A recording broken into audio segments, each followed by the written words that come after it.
I'm Santina Kennedy and I'm the Food and Beverage Specialist here at Powerscourt Distillery, and I'm here today with John Cashman.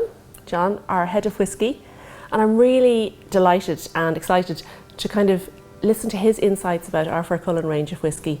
Every time I listen to John talking about whisky, I learn something, and I hope he's going to approve, and I can't wait to hear what he thinks about some of the foods that I've chosen to go with the whisky, because we do a food and whisky pairing experience here at Powerscourt Distillery, and it's something that we really encourage. Just hope that people enjoy obviously our whisky, but obviously experimenting and trying different Irish foods with our whiskies. John, what do you think of that idea? Yeah, phenomenal. You know, I've had a lot of experience of working with whisky and food sort of all around the world, and it's great now that I'm seeing it becoming something a little bit more popular and common here in Ireland, and really it's been spearheaded by the Powerscourt Distillery and all the work that you've put in, and just matching these flavours to Irish whiskies, because Irish whiskies lend themselves exceptionally well to food pairing, and people don't realise that. Even here at home, people still think, oh, if we're going for a food pairing, it's going to be a glass of wine with every course, you know, a tasting menu with a different little glass of wine, whereas whiskey can work just as effectively, if not better, because the higher alcohol content in whiskey really cuts through some of the foods and really exaggerates some of the flavours that you're expecting to get from it. So I'm really looking forward to trying some of your some of your selections here, and hopefully being able to explain how the whiskey works so well with it. Oh, and that's actually something I'm really looking forward to learning, because I've chosen these foods and I have my reasons for choosing the foods, which I'll talk to you about. But and I know that they work, but I'd love to hear technically why they work, and I know that you have a great understanding of that. So you know, it's a tough old job, but somebody has had to taste these foods with the whiskies, and some that I thought might work have really not worked, and some have just been, as you say, really elevated both the food and the whisky. Yeah, it is very much. It's a trial scenario. As you said, some are going to work well and some aren't going to work as well, and it really is just finding that sweet spot, finding that point where you know, yes, I've hit on it here. This really is bringing both flavours to fruition. Yeah. So hopefully now I won't be too critical on you. I hope not. I hope not. You know, I suppose the reason, or one of the reasons that I've thought this would be a great idea for Powerscourt Distillery especially, is because our location here is just stunning. I mean, you're a Wicklow man, I'm from Wicklow. We're here in the most beautiful part of Wicklow as far as I'm concerned, steeped in, you know, majestic splendour of the Powerscourt estate, but also surrounded by wild ruggedness. So you have all of those features and all of that history. You know, you've got recent-ish history going back sort of a couple of hundred years, but also that ancient history. And my background is in you know, studying Irish food history, so I love to kind of see what was available hundreds, maybe thousands of years ago, that we're still enjoying in its simplicity now. Because sometimes we kind of overthink food and think of recipes and putting complicated recipes together. And while Ireland doesn't have that amazing culinary tradition, like where we're known for our great chefs and that sort of thing, although that is really changing now. Yes, definitely. You know, what we do have is amazing raw materials. You know, we on this beautiful green island, surrounded by mostly clear waters, you know, beautiful fresh rivers, great farming traditions, and people, you know, as you know, who want to hold on to their farms and love their farms and want to do something really creative on their farms and express the landscape, you know. So what I'm hoping is that with Irish whisky, you know, Irish grown barley and all of the processes that go on here that make this whisky a sense of our location. Yeah. I love to bring food in that also has that sense of location, like almost like Irish terroir, you know. And I know that's a word that's generally used around wine, or that, you know, but I really think that we can taste Ireland in what we're offering. And what we do here at the distillery as part of our visitor tours is to really express Wicklow. And Wicklow foods and you know, the east coast of Ireland, but these are foods that I think, you know, we also enjoy them and recommend them with foods from around the whole island. Yeah. I love choosing Irish food because I think the quality is here. Again, we're using Irish whiskey, so I think the two complement each other beautifully. But even internationally, we can look at similar flavours that work really, really well with our whiskey. So this is the starting point, and then we can go from there. The foods that I've chosen today are all Irish, some of them from Wicklow. The 8-year-old, did you want to talk a little bit about the 8-year-old? Yeah, I suppose it's... I love the concept, and you can't get any more Irish alcohol than whiskey. I mean, Irish whiskey can only be made in Ireland. I mean, you can't make Irish whiskey outside of this country. It has a GI, just much the same as Champagne can only be made in the Champagne region. Well, Irish whiskey can only be made on the island of Ireland, and it's, you know, it's Irish people making it. It's Irish barley, not exclusively, but predominantly Irish barley. It's Irish thyme, because thyme is so important when it comes to whiskey making, because whiskey is not something you make today and sell tomorrow. By law, it needs to mature for a minimum of 3 years. So thyme is very important. And not just the thyme, but also, more to your point, that terroir type element. I firmly believe that whiskey is of its environment, and whiskey is influenced by the location of where it's made, and where, more importantly, where it matures. And certainly here in Powerscourt, I mean, just behind us we have our warehouses here on site.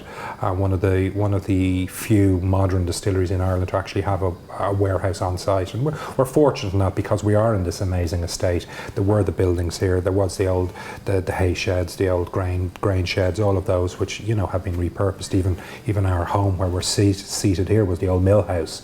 So we're able to add on to that and add the distillery that you can see behind us. So Irish whiskey is perfect for this exercise, and our 8-year-old is a classic example of an Irish whiskey.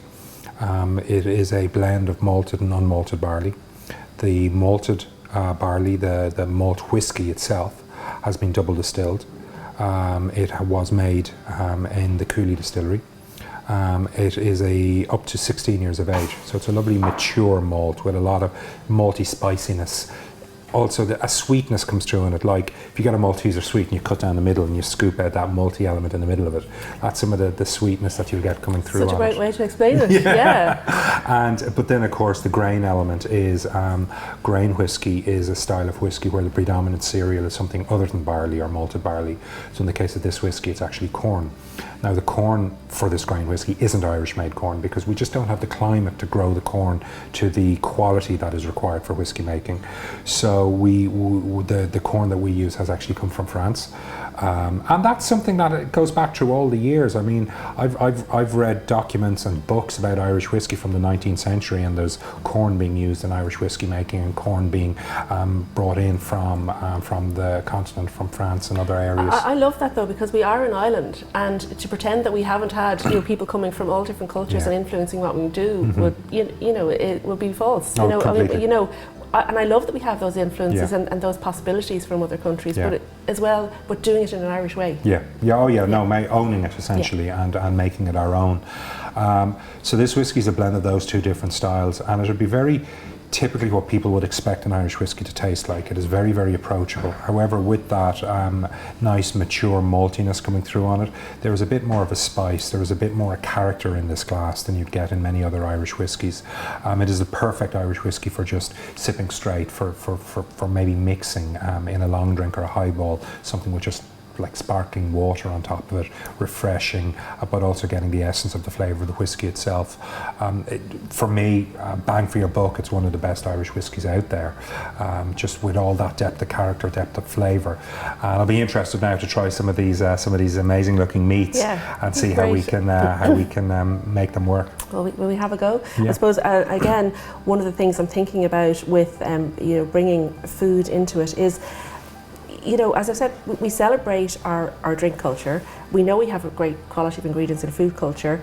We know that we are, we love a bit of crack and joining up and having a chat around a table, but it's something we've kind of compartmentalized before. We haven't necessarily, even though we do it, it's not something we celebrate. And I feel in other countries, they really do celebrate their drink with their food and express it all together. And that idea of commensality and sitting around a table and enjoying, Irish hospitality, bit of music, bit of chat, bit of crack, but with our food and our drink that we're proud to share. So I hope you really like this. Now, I suppose what I look for in the food and the whiskey pairings, or a food and drink pairing, is that the taste works really well. Obviously, if they don't taste nice together, what's the point? But also that the textures work well, because again, sometimes a horrible mouthfeel, even though the taste might work, is just not going to work. But for what we're doing here, and to really celebrate this, I want to sort of draw on the story as well. So how does this story connect with what we're doing with whiskey? So what I've chosen here to go with the 8-year-old is charcuterie, Irish charcuterie. So obviously in times gone by, the pig was a really always throughout Irish history and Irish food history, the pig was really important. They used to call the pig the little man who paid the rent. So you know, the pig was reared, it was fertilising the land, it was eating the excess, and then it would be brought to market. But that pig would have been used nose to tail, and you know, the bigger cuts would, and the prime cuts would have been sold, and the little scraps then would have been preserved. We don't really have a history of charcuterie making. And again, what I see is us looking at those influences from other countries, and now people like Owen at the Wooded Pig, he's making charcuterie, and again, you know, in Goodbean and Cork, they're making really high quality charcuterie. We do have a history of preserving pig meat, so in salt, you know, with spice and brining and that sort of thing. So this is like bringing all that history together. This animal, this creature that's been used throughout history as one of our main foodstuffs, and you know, there's not an Irish breakfast that doesn't have a sausage and a rasher on it, but also just choosing something and preserving it, using, you know, other cultures' influences, but using a traditional meat and preserving it. What Owen does is he has a range of free-range pigs, free-range pigs in his farm in County Meath, near Tara, the home of the High Kings, and his pigs are free to roam in an oak and ash forest. So they're feeding on what's called mast, acorns mostly, and then beech nuts and ash, and so it gives that really nutty flavour. But also I just sort of feel the acorn in there in the meat, and we're aging our whiskey in oak barrels. You know, there's that sort of the nose to tail eating, and the oak to ancient acorn to oak. So I just think that's there's a nice little sort of synergy there. But again, down to the taste, you know, the lovely spice that's in that whiskey. This charcuterie is really delicately spiced, so nothing overpowering. It's not like a chorizo or something like that. It's just nice and delicate and light. This is flavoured with fennel as well. And I love the little bit of citrus in this whiskey that I pick up, and I think the fennel and that work really well together. Again, like the texture, this is handmade charcuterie, so it's a rough texture, you know, and quite coarse and quite fatty. So the high alcohol in the whiskey, as you've said, just really cuts through that creaminess and fattiness of the meat. So, do you want to give it a go? I will certainly will, So,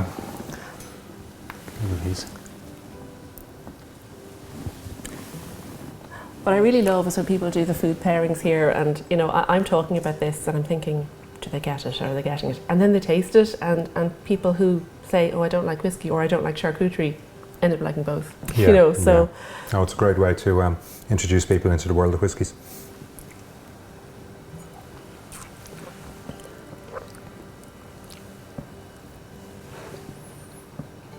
Yeah, I love the fact it's not overpowering. As you said, there was a delicate spice in the meat, and certainly delicate spice coming through from the malt element of the whiskey. But also then the grain content in this gives that lovely vanilla, that sweetness coming through, which really complements the delicate fennel nature you have coming through in this meat. The fattiness is there. The alcohol can accommodate it. You know, lovely. Oh, I'm glad you like it. Just when you said there about the malt, you know, I've kind of known that this has worked. But literally you saying the malt as I was tasting it, and that really has just sort of struck a chord with me. That's just resonant. That's why that's working. Yeah. You're probably picking up the inside of the Malteser. I am. And the other piece of meat is? So again, that's fennel salami as well, but just a different cut. So he does a couple of different styles. He does a really thin flat slice, which I think works really well.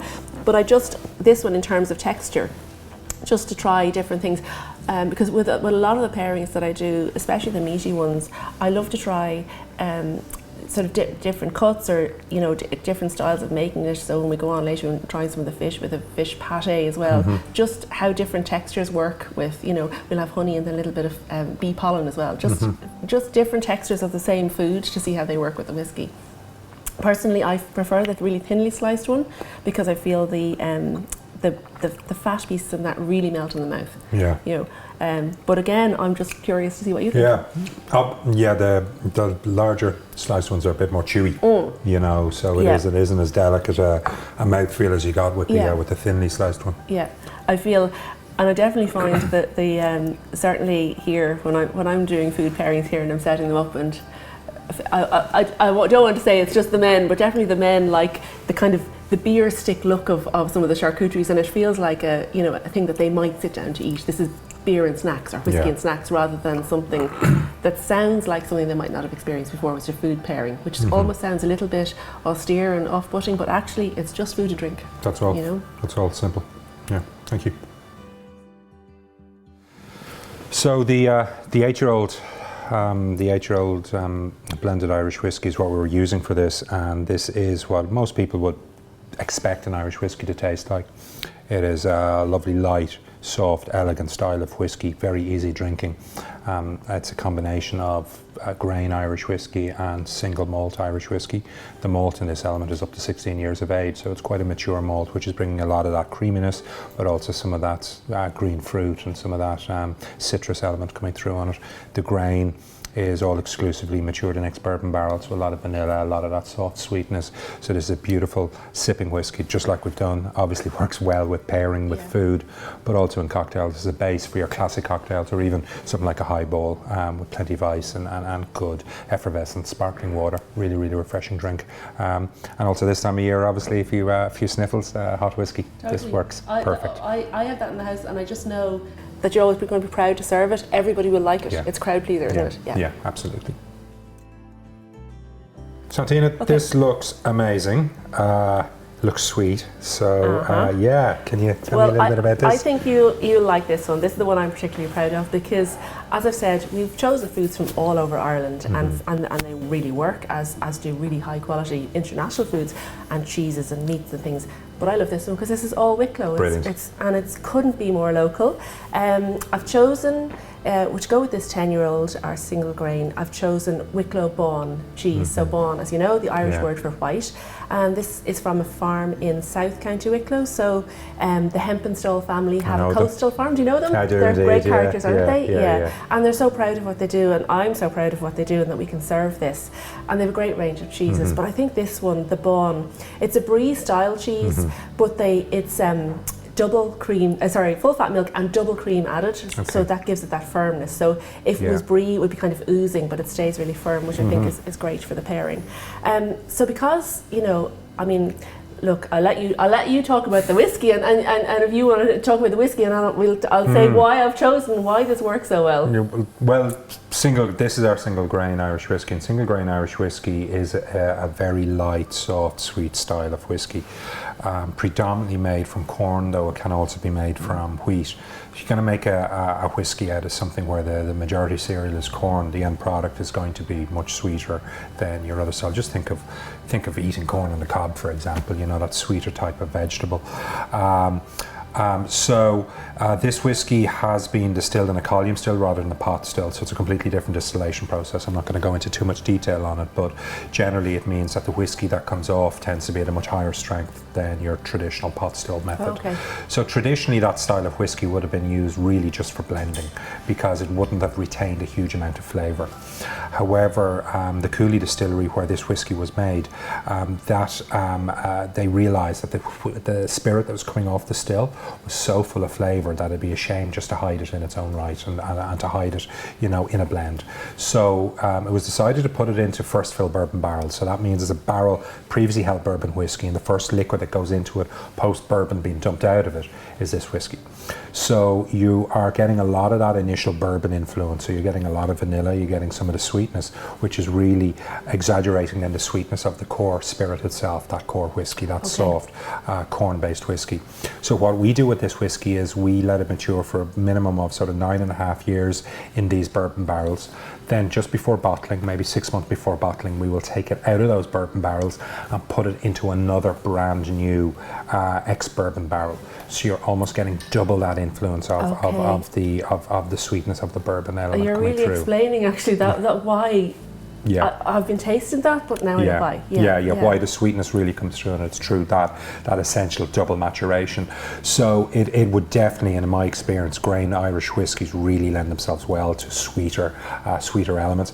They also appeal to people who maybe aren't seasoned whiskey drinkers. I have often found all around the world. If I'm doing an event and someone's coming up and I said, look, I don't really drink much whiskey, I say, well, try this. Yeah. And it's kind of like, oh yeah, I can drink that. Yeah, I have definitely found that with serving this whiskey as well.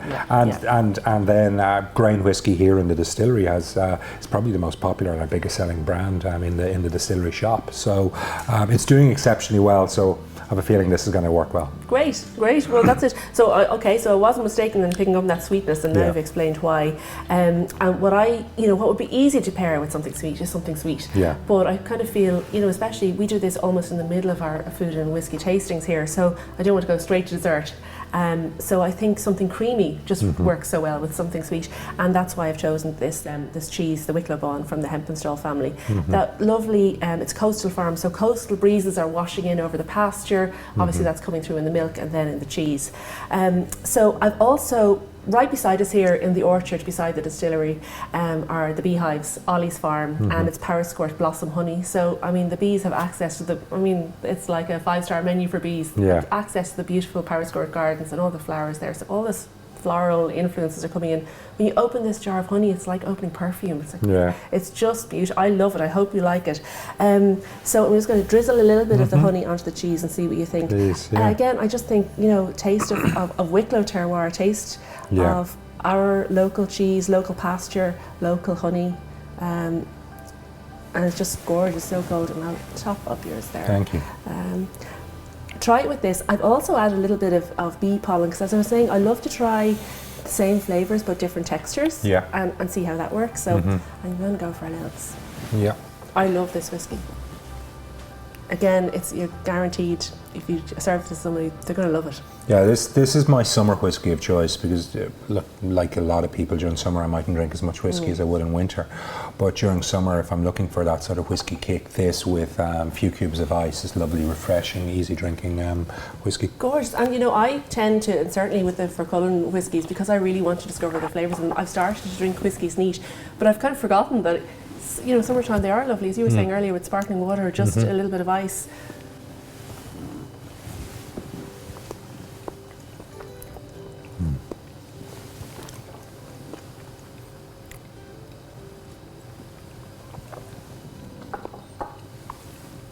Do you approve?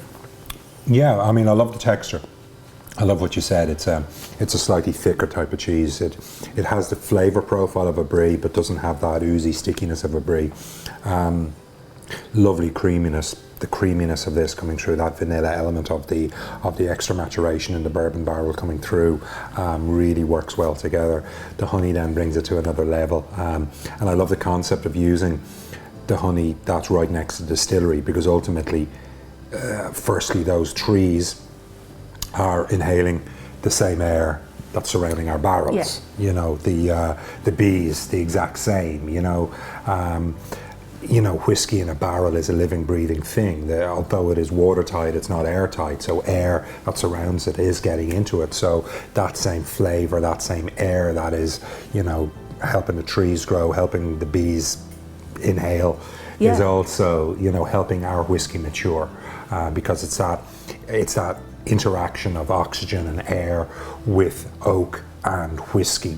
That is a maturation process. So we're bringing all this together. Yeah, I think so. And it's something I do almost every day when I come to work, and I know you do the same. Is take photographs of where we are. Who takes photographs of their workplace? But it's such a beautiful place here, and seeing the barrels lined up there in this beautiful setting, surrounded by beautiful trees, the orchard next door is surrounded by mountains. There's something magical happening in this place, and to think that it's happening in the beehives, it's happening in the maturation warehouse, and we can come together and bring it together on a plate. I love that. Yeah, it's fantastic. So I'm so glad you like it. And the bee pollen then? So again, I just love that idea of bringing different textures of the same food and seeing how the textures work with the. And I find the bee pollen is a tiny little bit, but it just kind of melts in the mouth with the, So and again, this pollen is from those hives. So and put it on the cheese or eat it. Yeah. Put it on I put it on with the honey, on top of the honey, and just. Okay. It's a little bit whimsical, but sure, isn't drinking whiskey a little bit whimsical as well? Certainly is. Yeah, you can. Yeah, there's a bite to it. I mean, there's the honey element. I've never had bee pollen before, so this is an experience. Thank you. It's a little bit like, you know, the little packets of sherbet we used to have when we were kids, except it's a natural sherbet. Yeah. That's what it reminds me of. And it's not popping in your mouth. It's not popping in your mouth, no. We've used the Fercullen 10-year-old part of this, and some of the concept is really highlighting our locality. So we have the outline of the sugar loaf here, which is as you're driving up the boulevard up to the distillery. I don't know how many times you're driving behind someone and suddenly they break because they're just looking out and they're looking at the sugar loaf. Sometimes and the camera comes out. It never gets old. No. A few days ago, it was a little bit of frost on the ground. I was driving up and I almost stopped to take a photograph. It was like, wow. So this is our 10-year-old single grain whiskey. As I said, it's essentially a double maturation for about 9.5 years in first fill bourbon barrels and taken out and finished for a further maybe 6 months in first fill bourbon barrels, really to exaggerate that vanilla essence, those flavours that you get from bourbon. A lovely, approachable, light drinking whiskey, very appealing to novices, but also appealing to people who maybe like bourbon whiskies, American whiskies, or Canadian whiskies. Those styles that tend to be more corn forward. This whiskey really appealed to that. So it's a lovely, and as I said, our most popular whiskey probably here in the distillery shop. So our 10-year-old. See why? Yeah, lovely. So next up, 14-year-old. Yeah. Do you want to tell me about the whiskey before I launch into the food? The 14-year-old has really taken on a cult status over the past few years as far as our range is concerned. It's become really whiskey drinkers, I'd say, favourite of our portfolio. It is a classic single malt Irish whiskey. So by that I mean it is 100% malted barley. It was distilled in copper pot stills, and it was all from one distillery. It is a double distilled single malt that is matured for up to 14 years in ex-bourbon barrels. Bourbon barrels, I feel, for whiskey really brings the essence of whiskey to life, especially Irish whiskey, which tends to have slightly more delicate flavours and more nuances maybe than a lot of other whiskey styles around the world. So I don't like to have those hidden behind stronger barrels that are over-influencing the actual whiskey itself. So I think bourbon barrels really allow the essence of the Irish whiskey to shine. So with this whiskey, it's aged for 14 years. The malted barley itself is going to bring a lot of spice. It's going to bring a lot of character. This whiskey is bottled at 46% alcohol, so there's a bit more texture, a bit more oils in it. And I see it's fish, so I'm sure that's going to work exceptionally well. But also there's a lot of this sort of green fruit, this citrus element coming through on this whiskey. A bit more character. It's one of these whiskeys. It's almost, it's a good sipping whiskey. You're sitting down. You're gonna sit down. You're gonna have a glass of it, a nice book in front of a fire, watching a movie, whatever. But it's something to savor. And I'm certainly looking forward to savor these. Oh, good. And I definitely, when I tasted this whiskey first, I suppose I would have veered more towards the sweeter whiskies and the little bit of grain. So I found this a little bit intimidating at first, but actually it's a real grower, and I can see why. And I've definitely noticed that too, that the Irish whiskey drinkers really love this whiskey. Yeah. It's higher alcohol as well. Yeah, 46% alcohol. So sometimes, a minimum standard is 40% alcohol. There's no you can go much higher if you so wish. I find when I'm working with whiskies, I'll have a range of different strengths, and then I just find where it's best, where I feel you get the best nose and you get the best mouthfeel, so you get the best complete package. And it mightn't necessarily be at 40 or 43 or 40 or 46 or 48. You just have to find that sweet spot. Each whiskey is very, very different, and certainly for this one, we found that at 46%, we were getting everything that we wanted from this whiskey. Oh, that's so interesting, because when I was tasting this whiskey initially, and as I say, I found it at first, for me, I found it a lot. And when I was tasting different foods with it, I was looking for a sweet spot with the food. But there's a lot of alcohol in this, there's a lot of malt in it, there's a lot of flavour in it that I couldn't quite identify. But as you're talking about it now, I'm picking up on it. But I was able to pick out what food works really well with this. And I suppose, high alcohol, oily fish works so well with a high alcohol. And this fish, it's actually smoked trout from Goat's Bridge Trout in County Kilkenny. So the River Argyll in County Kilkenny is beside Jerpoint Abbey. Oh, yeah. So I love the idea that there would have been monks there for 1,000 years, distilling something, Absolutely. no doubt, and catching a trout in the river, and barbecuing or cooking it over coals or oak, you know, and the fact that this again is cooked over oak, I love that. There's a synergy there. Yeah. It's reflected in the whiskey maturing in oak barrels. So loads of synergies, because obviously, you know, according to legend and lore, it was the monks who brought distillation to Ireland. It was the monks who started using the term ishkabaha, which became anglicised then into whiskey over all the centuries. And as you said, barbecuing trout, you know, cutting wood in order to do that, and then our whiskey maturing in those oak barrels, and the extra aging in this whiskey as well. You're getting a lot of the influence of the oak coming through, especially some of that char element coming through in the barrels itself, because the inside of every whiskey barrel is charred. The char acts as a filter, but B, it also acts as a it caramelizes some of the sugars in the oak itself. So you're putting the whiskey into it, you're going to get some of that hint of smokiness. Some people kind of think, oh no, it's a peated whiskey. No, it's not. It's getting that naturally from the barrel itself. And the barrels that we use tend to be quite heavily charred. It's called an alligator char, so you look at it, it looks like alligator skin. I've seen that, and that makes perfect sense. You're going to get some of that char flavour coming through. So definitely you're going to have smoke element from your fish, you're going to have smoke element from the barrel, you're going to get that more oiliness from the whiskey, the higher strength. Yeah, great. I've also got this on a little biscuit. It's a caraway seed biscuit, and also flavoured with seaweed from Lismore Biscuits in County Waterford. Right. Really, really high quality, lovely Irish produce. What I love is that they also are made with Irish butter, you know, and nothing else.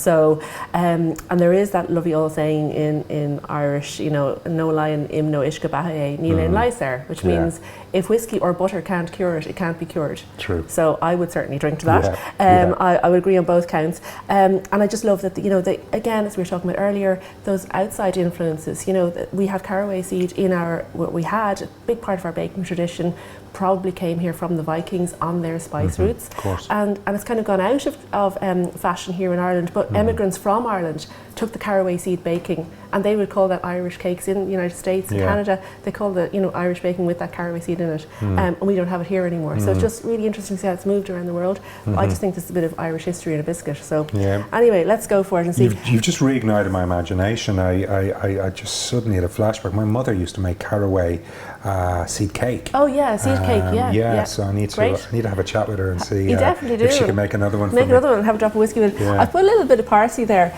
Parsley apparently used to be used in Roman banquets to refresh the palate in between courses. So instead of I'm going to go for it. We've tried a few whiskies. So instead of a glass of water, obviously it's fine, but I love the colour of a little bit of green on the plate anyway. Okay. Oh, it's amazing. A colleague of mine the other day, we were doing a tasting on this, and he said to me, he nosed it, and he goes, remember those Gatto pineapple Swiss rolls? He knows this. And once he said it, I know exactly who you're talking about as well, because he comes up with tastes that are literally exactly it. And I'm actually just got a bit of pineapple there. Definitely, there's definitely pineapple in those. But that's quite a specific one, the Gatto pineapple Swiss roll. Something that's taking me back.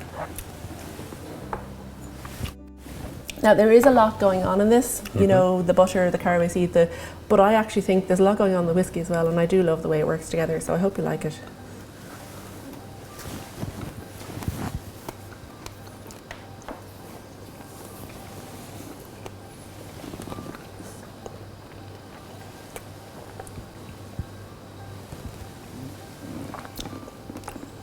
Oh yeah, really good. And actually, one thing that comes, the butter is really bringing out some of the sweet nature at the finish of the whiskey. A really sweetiness. It's almost like the. It sounds a bit silly, but it's like the thickness of the butter is having an effect with the whiskey. There's a texture element going on there at the very because end. I really picked up the first mouthful there. I really picked up the butter as well. And I think butter is so clean. You know, I mean, butter has been demonized a little bit. Like whiskey, but Actually, what is it? It's it's beautiful green Irish grass, Irish butter, and churned, and the history around it. And butter was literally liquid gold, this treasure. Yeah. But it is so clean on the palate, and especially with that whiskey, I just think it really comes together. So you're left then with the caraway seed and the seaweed and the kind of umami flavors in there that I love. No, it's a around. Personally, I love trout. It was one of the things, and when I was in college, you could always pick up trout in the English market in Cork really, really cheaply. I was probably one of the few students who'd be cooking trout at home because I'd it was say just definitely it was just so cheap. Well, where you're living as well, it's sort of surrounded by trout fishing and all of that sort of thing. So you probably have a palate for it. And also growing up here in Wicklow, you had the Animo Trout Farm, you had the early years of Clara Lara, and they had you could go and you could fish your own trout and bring them home. And then the Avonmore River itself, where I grew up was right next to the Avonmore River. So as a kid, I'd go down and be fishing and picking trout out of the Avonmore. So I grew up with trout. So you have a very sophisticated palate from a young age.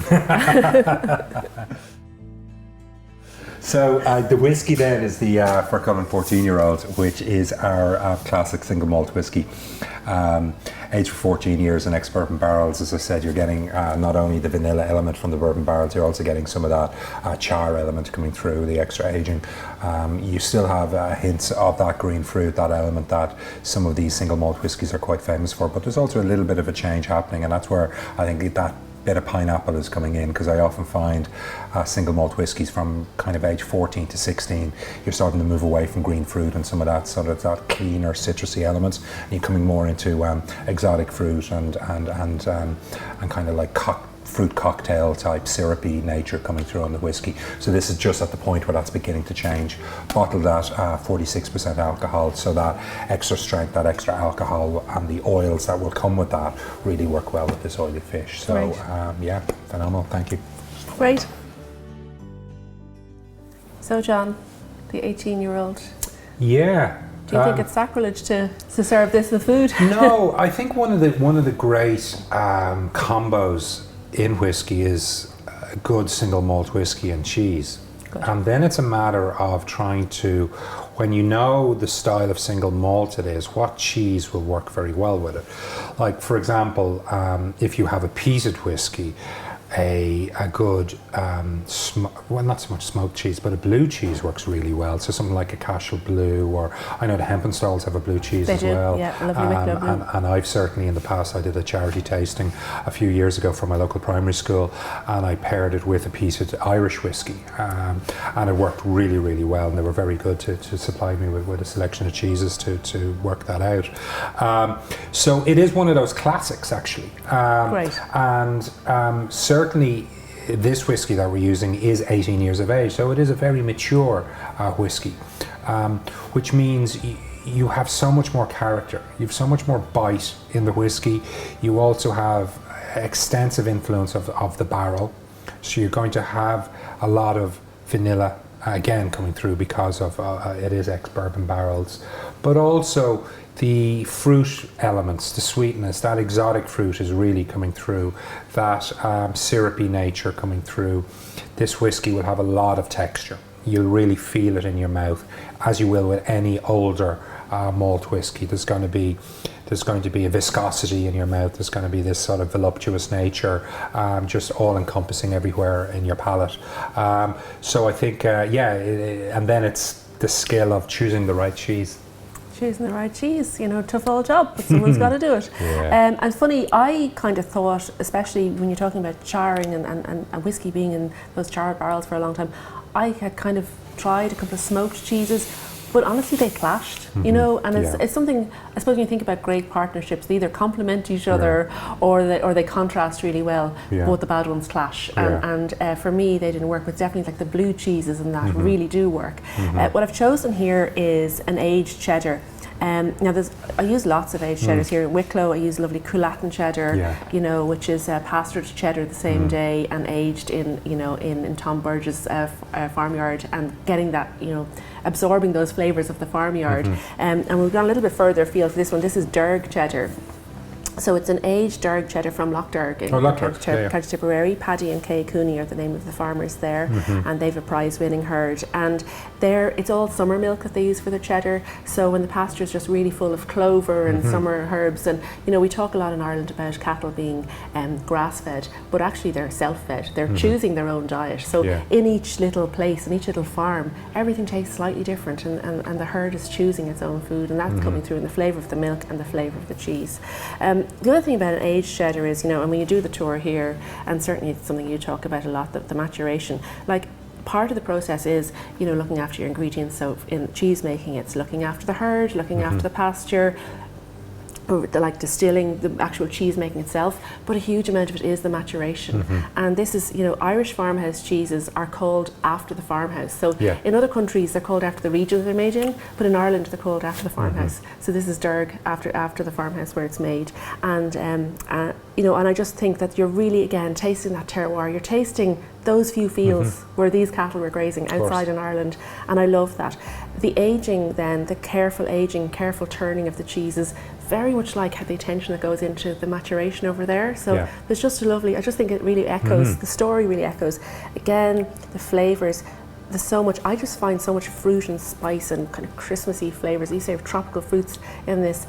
And if you think about what you'd pair with a really aged cheddar, something like a chutney, you know what I mean, with those flavours in it as well. So there's a kind of, there's so much in that, the lovely mouthfeel in that whiskey that really fills your mouth. Again, the texture of this, it's a little bit crumbly. The salt crystals in it, I think, work really well with the whiskey. They just create a really nice mouthfeel. So I really hope you like this one, because this is a precious whiskey. It's absolutely delicious. So I don't want to get this wrong. No, I mean, so many people that think, at the end of a meal they're going to have cheese and maybe wine, or cheese and a fortified wine and port. For me personally, it's always cheese and a nice aged single malt whiskey. Just absolutely. Actually, we worked on some signature dishes for Wicklow with our local food and drinks network, using Wicklow cheeses on a cheese board, and we actually pair it with a Fercullen whiskey, because whiskey and cheese, local whiskey, local cheese, just works beautifully together. So I hope you like this now. This whiskey is amazing, though. It's just wonderful.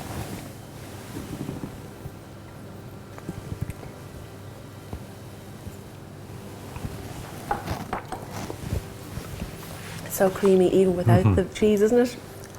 Yeah. That texture, that creamy texture of the whiskey, then once you bite into the cheese, the creaminess that's apparent there, the crumbliness that just melts into the whiskey. As you said, those little bits of salt that just dissipate with the whiskey, and a lovely extra texture from cheese creaminess of whiskey, oils of whiskey, all encompassing, really good. Well done. I'm so glad to see you smiling with that. I really am, because I do feel like, this is the 18-year-old, it's so precious, I don't want to get this wrong, but I love this cheese. And again, it's just that bringing everything to the table and having everything work together. Bringing people to the table, you want everyone to get on together, and if the people are getting on and there's a bit of crack and everything's right, you want the food and the drink to be right as well. Good cheese, good whiskey. It's hard to go wrong. Can't go wrong. Whiskey we're using is Fercullen 18-year-old single malt. So this is very much our one of our most precious whiskies. There are not a huge amount of really old single malt Irish whiskies out there. There's only a few producers, and a lot of that really is a legacy from you got to remember, this is 18 years of age, means it was made 18 years ago. 18 years ago there were only 3 distilleries making whiskey in Ireland. Today there's 40, so it just shows that there is a limited amount of really good aged whiskey. This whiskey, of course, was made by our former master distiller Noel Sweeney, who made this whiskey in the Cooley Distillery. Chose certain casks of it that he brought with him here to Powerscourt, which then he finished the way he wanted to finish them. So they were left to mature for that little bit longer in the bourbon barrels to really bring out the essence of the quality spirit that is there. So a great whiskey, and something that I think we here in the distillery are very proud of. And this really, for me, now in my role is, if I can use this as a base and try to improve if that's possible and bring out new elements, but not moving away too far from this, because this is really, really special. I think you'll make a lot of people very happy if you do that, John, because to me it's been a privilege to be able to appreciate that whiskey. It really is. It is absolute for a special occasion to go to, but for something really nice to have at home, I just love to have a bottle of that. It's just a complete treat. And that's the problem, it never lasts. It never lasts too long in my house. Yeah, I know, but it really is. It's very special. Brilliant, thank you.